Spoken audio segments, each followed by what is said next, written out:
میں پچھلے 2012 سے عرفان بچوں کے ایجوکیشن پہ کام کر رہی ہوں۔ اس وقت میرے ادارے میں 60 بچے ہیں۔ پورے بلوچستان میں میرے ادارے کی 2 برانچ ہے، ایک کوئٹہ میں اور ایک خوزدار میں۔ یہاں پہ جو بچے میرے پاس موجود ہیں ان کو شیلٹر کے ساتھ education, medication, food, casual shoes, clothes, each and everything facilitate کر رہی ہوں۔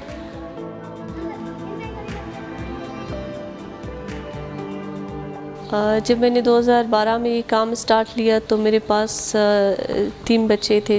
ہمارے پاس جو بچے آتے ہیں وہ مختلف محرومیوں کو فیس کر کے آتے ہیں۔ صبح اٹھ کے نماز پڑھتے ہیں اور ان کا بریک فاسٹ ہوتا ہے، پھر اسکول جاتے ہیں۔ جیسے اسکول سے واپس آتے ہیں بچے، کھانا کھانے کے بعد نماز پڑھ کے پھر ان کی 3 بجے قاری صاحب آ جاتے ہیں، اور اس کے بعد ان کی ٹی بریک ہوتی ہے۔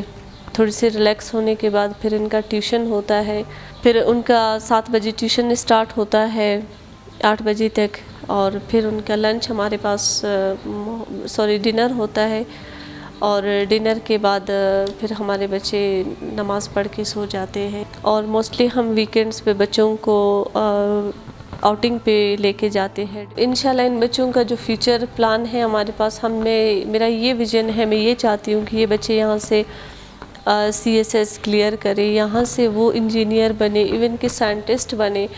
میں پوری سیٹ اپ کو تنہا چلا رہی ہوں، اس کے فائنانس سے لے کے مینجمنٹ سے اور باقی جو بچوں کے مانیٹرنگ کے حوالے سے ایچ اینڈ ایوری تھنگ مجھے خود کرنا پڑتا ہے۔ ان فیوچر ہمارا یہ پلان ہے کہ ہم ان بچوں کے لیے، میرے والد صاحب نے اپنا 5 ایکڑ زمین ڈونیٹ کیا ہے، تو وہاں پہ ان کا اپنا ریزیڈینشل اسکول ہو، شیلٹر ہوم ہو، پلے گراؤنڈ ہو، یعنی کہ ان کی اپنی ایک کمیونٹی ہو جہاں پہ ہاسپٹل ہو، سب کچھ ان کا اپنا اویلیبل ہو۔